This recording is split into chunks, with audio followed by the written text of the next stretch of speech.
Voilà, on va évoquer la question de ces otages toujours retenus dans la bande de Gaza avec un invité, Maor Chiche. Bonjour, vous êtes avocat et secrétaire général du collectif 7 octobre, collectif qui accompagne précisément les familles et les proches d'otages. D'abord une réaction depuis l'annonce de cet accord qui manque encore d'être paraphé par le gouvernement israélien. C'est le soulagement pour vous? Oui, bien sûr. Bonjour.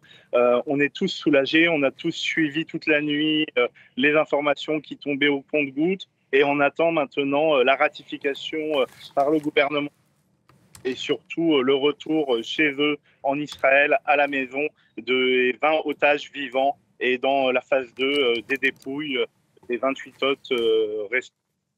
On vient de rappeler à l'instant dans le sujet qu'on a vu à l'écran les espoirs déçus à nombreuses reprises au cours de ces 2 dernières années, notamment en raison de la reprise des opérations dans la bande de Gaza par Benyamin Netanyahou. Est-ce que vous avez des doutes sur la ratification de l'accord ce soir déjà? Alors, on sait déjà que la majorité dans le gouvernement de Benjamin Netanyahou est fragile, puisqu'il y a 2 ministres d'extrême droite qui risquent de refuser l'accord. Mais d'ores et déjà, M. Lapid, du centre droit, s'est engagé à entrer au gouvernement et valider l'accord. Donc, je ne crois pas que les obstacles viennent du gouvernement israélien. Les obstacles depuis 2 ans viennent surtout des mensonges, des manipulations du Hamas, cette organisation terroriste qui hier a capitulé devant le gouvernement israélien. Un mot des otages aujourd'hui, de ce que l'on sait, on dit une cinquantaine d'otages toujours en territoire palestinien, une vingtaine encore en vie. Quelles sont déjà les nouvelles que vous ayez, vous?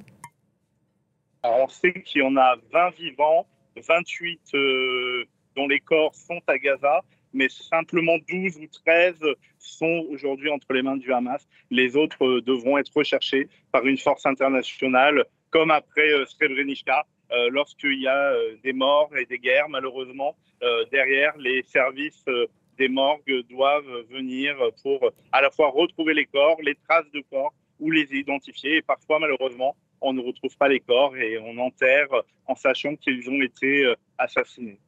Pour les otages toujours en vie, est-ce que vous avez une idée de dans quelles conditions ils vont rentrer chez eux? On a entendu nombre de témoignages depuis hier soir de proches dans les négociations, de proches aussi de familles de victimes. Est-ce que vous avez des informations concernant ceux qui sont encore en vie et dans quelles conditions ils vont pouvoir rentrer chez eux? Vous dire, nous avons reçu récemment à Paris les parents de Shani Louk, cette jeune otage assassinée devant les caméras du monde entier. Et l'essentiel aujourd'hui, c'est qu'ils rentrent sains et saufs. J'ai envie de dire, quel que soit leur état, Israël et leur famille organisera leur reconstruction, la résilience. C'est un parcours difficile. On sait qu'ils sont affamés, qu'ils sont sous des tunnels, qu'ils ont vécu en effet les bombardements et beaucoup de torture.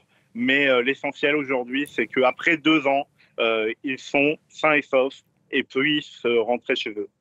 Dans cet entre-deux, en tant qu'avocat et secrétaire général d'un collectif qui accompagne des familles, quel est votre rôle à vous? Alors moi, en tant que secrétaire général, je coordonne toutes les actions de collage en France, de conférences, de manifestations et de rencontres avec les familles d'otages et les pouvoirs publics, puisque évidemment, on l'a vu hier, seule la pression politique du président Donald Trump et des pays arabes et de la France permet la libération des otages, puisque on sait que le gouvernement Netanyahou était divisé sur ce sujet et qu'évidemment, c'est par la discussion, par la diplomatie et par la présence militaire de Tsahal à Gaza que cette libération a été rendue possible. Et le collectif, aujourd'hui, a soutenu les otages, les a fait rencontrer un certain nombre de personnalités politiques, témoigner dimanche dernier devant plus de 500 personnes, dont une centaine d'élus, parce que je crois qu'aujourd'hui, c'est évidemment très précieux de montrer que les otages sont défendus par tout le monde, quelle que soit leur origine ou leur religion. Il est important que ces drames cessent et j'ai une pensée particulière pour nos otages français qui sont encore détenus en Iran et en Algérie. Voilà, notamment un otage franco-allemand qui est rentré en France.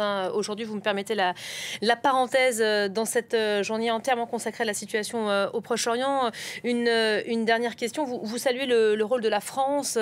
Aujourd'hui, vous êtes évidemment à Paris. La France qui est en train d'organiser une réunion sur l'après-guerre à Gaza. Le plus difficile est à venir. Tout le monde en convient aujourd'hui. Comment est-ce qu'on va faire la paix avec le voisin palestinien? Comment les Palestiniens vont faire la paix avec les voisins israéliens après tous ces morts? 1200 morts côté israélien, 67 000 au moins côté palestinien. Bien sûr. Alors d'abord, je tiens à remercier la France qui a tout fait pour essayer de sauver Orion Hernandez et les otages français. Malheureusement, il avait été tué d'ores et déjà dès le 7 octobre. Mais en tout cas, la France et sa diplomatie a beaucoup accompagné les familles d'otages, que ce soit en France ou en Israël. Et donc, je tiens à saluer ce rôle éminent. Et puis, la question que vous posez, c'est aujourd'hui, on est à la phase 1 de cet accord qui est parcellaire. C'est le début d'une trêve, les combats vont s'arrêter, mais on espère tous la paix. On l'a vu, place des otages, les familles israéliennes chantent la paix.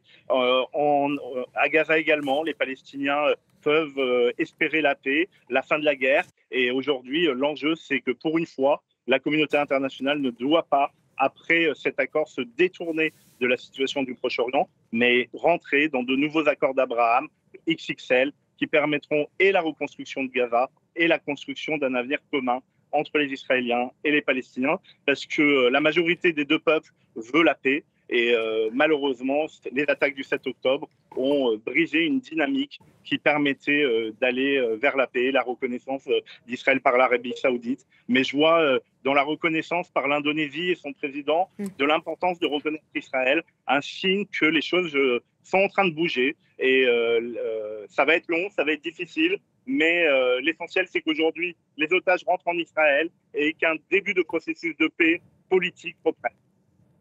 Merci beaucoup Maor Chiche, merci d'avoir été avec nous. Intervention au cours de cette édition spéciale sur le sort des otages et évidemment l'état d'esprit des familles qui sont toujours dans l'attente.